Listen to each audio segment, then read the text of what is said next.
गणेश चतुर्थीनिमित्त कुंभार गल्ली परिसरात आज घरगुती गणपतीच्या आगमनाचा उत्साह ओसंडून वाहत होता। घरगुती बाप्पाला नेण्यासाठी भाविकांनी मोठ्या संख्येने गर्दी केली होती।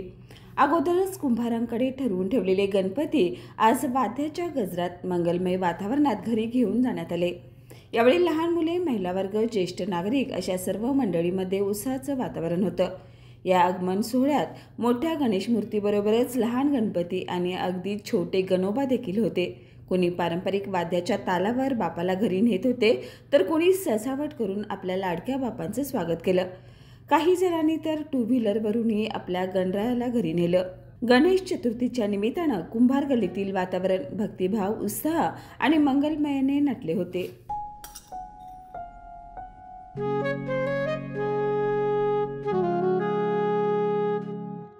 बाबा, आज येताना बासुंदी घेऊन या ना। अगं, कालच आपण आईचा वाढदिवस होता म्हणून आणली होती ना। ऐकलं, गोकुळची बासुंदी पुन्हा खावीशी वाटतेय। खरं सांगू, मलाही खावीशी वाटतेय। पुन्हा पुन्हा खावीशी वाटणारी गोकुळ बासुंदी।